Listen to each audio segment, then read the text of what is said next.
What if you could step off the conveyor belt of your life? Imagine for a moment that it's not the external demands, the endless distractions, or the repetitive routines that define you.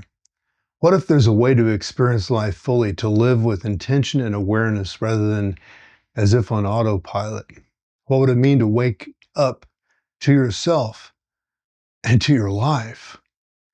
I'm Mark Rich. Welcome to Transcendent, a space where I offer ideas and insights to help you explore what it means to live authentically. My path has been shaped by a multitude of experiences and perspectives, some inspiring, others deeply painful. But at its heart, this platform is about the quest for clarity and truth. On today's episode, we're tuning into an evocative idea from Maurice Nicoll from his talk on July 22nd, 1950. It's captured in volume 4 of his psychological commentaries, and it's one of those rare teachings that can shift how you see the world. Nicoll, who took inspiration from his collaborations with Carl Jung, Peter Ouspensky, and George Gurdjieff, asked one bold question at the heart of this discussion. Are we really awake? Nicoll begins by challenging a fundamental assumption about our experience of life. He proposes that most of us are asleep, not physically, but spiritually and mentally.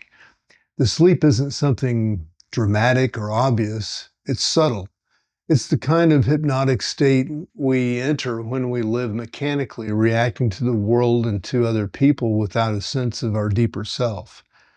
The work, as he calls it, is about understanding and escaping this state. He says that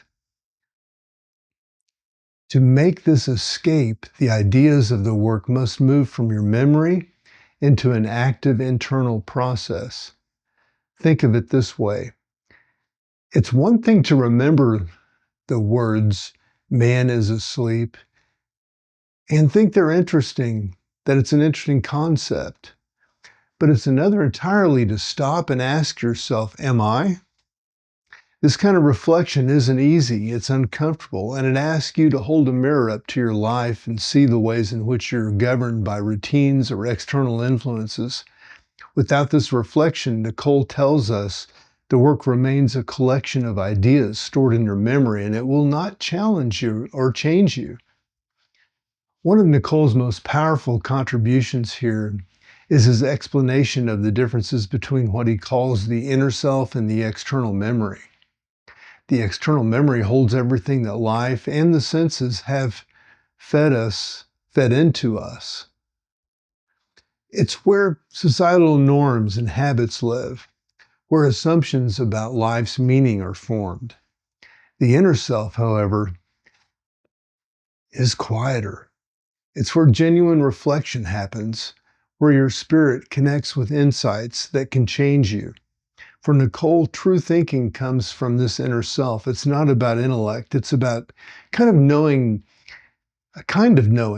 that touches your essence.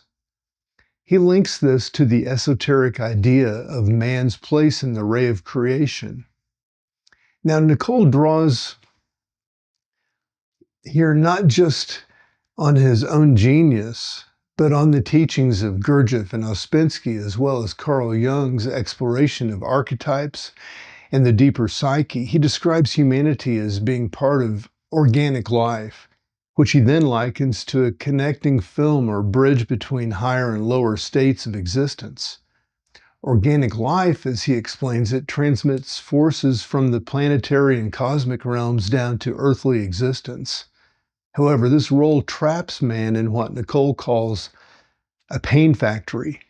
The stresses we experience, the struggles we endure, are part of this system, and yet Nicoll says there's an opportunity in this role.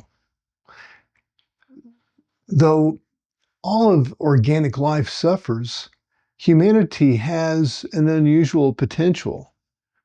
We can wake up from this state. We aren't meant to remain cogs in the machine. Nicoll points to something profound. He reinforces or references the biblical idea of the revealing of the sons of God, suggesting that humanity was not placed in this system without a way to escape. Hidden within us is what he calls a magnetic center, the part of us that can resonate with higher influences. This isn't automatic. It requires intentionality and effort, a willingness to think deeply about the work and to question your own participation in the mechanical flow of life. At the core of Nicole's teaching is a powerful metaphor. He speaks of a ladder of being, often symbolized by Jacob's ladder in the spiritual traditions. At a certain point, he says anyone who seeks to ascend this ladder faces what he calls a volte-face, a turning point. This turning point is where you stop looking externally for meaning and start looking to understand that growth involves looking inward.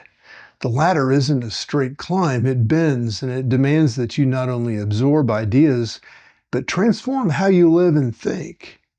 This transformation hinges on voluntary suffering.